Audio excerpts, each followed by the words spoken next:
बिस्मिल्लाहिर्रहमानिर्रहीम अस्सलामु अलैकुम रहमतुल्लाह। सुप्रीम कोर्ट ऑफ पाकिस्तान के अंदर जुडिशल कमीशन का जब इजलास हुआ, जिसके नतीजे में मुल्क में एक चीफ जस्टिस याया अफरीदी हैं और दूसरे chief justice justice Aminuddin Khan बन चुके हैं। और ये 26वीं आईनी तरमीम के नतीजे में जो सुप्रीम कोर्ट ऑफ पाकिस्तान के अंदर जुडिशल कमीशन का इजलास हुआ, जुडिशल कमीशन की मीटिंग हुई, वो आखिरकार अब उसका नतीजा ये निकला है कि मुल्क के अंदर 2 इदारे, 2 सुप्रीम कोर्ट, 2 अदालतें, 2 चीफ जस्टिस बन चुके हैं। लेकिन इसके अंदर जो पूरा कहानी और वाक़या हुआ, इसके अंदर जिस तरीके से साजिश की गई, इसके अंदर जिस तरीके से गेम खेली गई, और इसमें जो हुकूमत है उसने अपने आप को मेजॉरिटी में किया और फिर अपनी मर्ज़ी के जो जजेस हैं वो ला के बैठा दिया है जुडिशल कमीशन के अंदर भी, और उसके बाद जो आईनी बेंच बना है उसके अंदर भी याया अफरीदी को बिल्कुल ही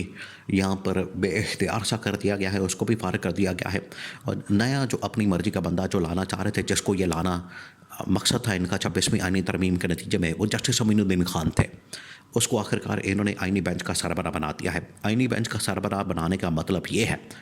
कि अब जो भी आईनी मुकदमात हुकूमत के ख़िलाफ़, आईनी मुकदमात तो सारे के सारे होते हैं हुकूमत के ख़िलाफ़, ये तो नहीं हो सकता कि यहाँ पर हुकूमत के हक़ में मुकदमात लगेंगे, वो तो हुकूमत के ख़िलाफ़ लगते हैं। तो हुकूमत जब अपनी मर्ज़ी का जज उसके ऊपर लगा देगी कि एक केस ही हुकूमत के ख़िलाफ़ है, एक केस में हुकूमत को कटहरे में खड़ा किया गया है, एक केस में हुकूमत वक्त को जवाबदेह बनाया गया है, वो ख़ुद ही हुकूमत अपना एक जज लगा दे, ख़ुद ही हुकूमत अपना एक बेंच बना दे, ख़ुद ही उसके अंदर जजेस को लगा दे और ख़ुद ही कहे कि ये फिर फ़ैसला भी ख़ुद ही दे दे, तो ये इस तरह का मजाक और तमाशा बना दिया गया है। अब ये जो 26वीं आईनी तरमीम की गई, 26वीं आईनी तरमीम के नतीजे में ज़रूरी हो गया था कि जुडिशल कमीशन का इजलास होता, आईनी बेंच बनाया जाता और उसका सरबराह मुकर्रर किया जाता। अब पहले जस्टिस मुनीब और जस्टिस मंसूर अली शाह ने पहले ये कहा कि हमें 26वीं आईनी तरमीम को जो चैलेंज किया गया है, पहले उन मुकदमात को, केसेस को टेकअप करना है। लेकिन याया अफरीदी ने उन मुकदमात को टेकअप करने से इनकार कर दिया। 26वीं आईनी तरमीम को जो चैलेंज किया गया, उन दरख्वास्तों को टेकअप करने से इनकार कर दिया। अब याया अफरीदी ने यहाँ पर किया है धोखा, यहाँ पर की है उसने 2 नंबरी, यहाँ पर उसने मारी है डंडी। तो ये जो 2 नंबरी की है, इससे आपको कम से कम ये तो पता लग जाता है कि यहाँ पर कुछ ना कुछ मैनेजमेंट की गई और याया अफरीदी को मैनेज कर लिया गया है। याया अफरीदी भी अब एक किस्म का बेइख्तियार किस्म का, लाचार किस्म का और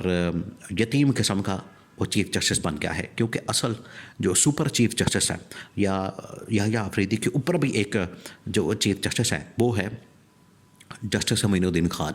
जस्टिस अमीनुद्दीन खान को लाने के लिए ये सारा मंसूबा बनाया गया और काजी ने पहले ही आगे कर दिया था, काजी ने पहले ही हाथ पकड़ के जस्टिस अमीनुद्दीन खान का हुकूमत के हवाले कर दिया था कि ये वो बंदा, ये वो शख्स है जो आपके बाकी मानदा काम करेगा। मैं तो जा रहा हूँ, मेरी तो छुट्टी हो गई है, मेरे लिए तो यहाँ पर कुछ नहीं बचा।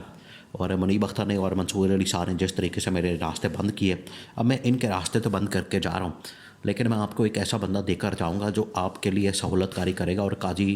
पार्ट 2 बनकर रहेगा। वो था जस्टिस अमीनुद्दीन खान। अब पहले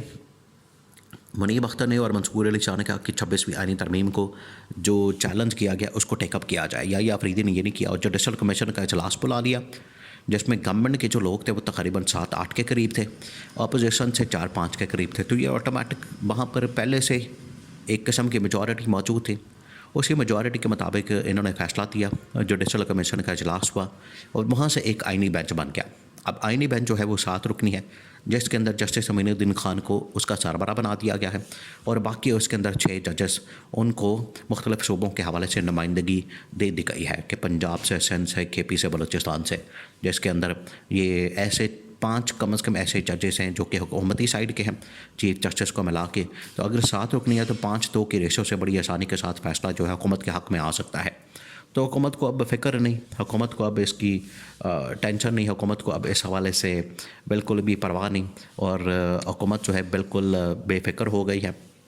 कि अब हमने अपनी मर्ज़ी का आईनी बेंच बना लिया, अब हमने अपनी मर्ज़ी का चीफ जस्टिस लगा दिया, उसका सरबराह बना दिया, उधर से याया अफरीदी को मैनेज कर लिया, जुडिशल कमीशन का इजलास बुला लिया, जजेस कमेटी के अंदर भी। और एक और, ये जजेस कमेटी का मामला बड़ा अहम है। जजेस कमेटी के अंदर भी 2 नंबरी कर दी गई और जजेस कमेटी की तश्कील के हवाले से भी इन्होंने एक नया बिल पास किया। उसके अंदर ये कहा गया कि जजेस कमेटी होगी, एक तो चीफ जस्टिस जो कि याया अफरीदी है, दूसरा सीनियर जज जो कि हो सकता है कि मंसूर अली शाह हो, तीसरा उन्होंने कहा है कि जो आइनी बेंच का सरबरा जस्टिस अमीनुद्दीन खान उसको जो है इसके अंदर शामिल किया जाए। तो इसमें याया अफरीदी, अमीनुद्दीन खान, वो फिर से ग्रुप बन गया 2 का, तो 2-1 से इधर बरतरी गवर्नमेंट की, हुकूमत की, 5-2 से आइनी बेंच के अंदर बरतरी हुकूमत की, और बाकी पीछे बचा याया अफरीदी। याया अफरीदी बेचारा क्या कर सकता है अकेले, वहाँ पर वैसे ही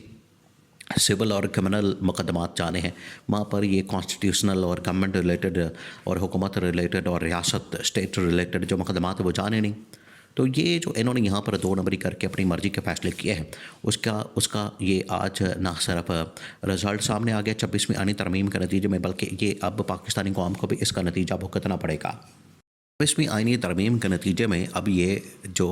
जुडिशल कमीशन की मीटिंग, इसी को रोकने के हवाले से मुनीब अख्तर ने और मंसूर अली शाह ने कहा था कि अभी ये जुडिशल कमीशन की मीटिंग ना बुलाएं, क्योंकि इसके मुताबिक तो गवर्नमेंट बिल्कुल मेजॉरिटी में है, गवर्नमेंट तो अपना फ़ैसला कर लेगी। देखें ये सारा जो प्लान,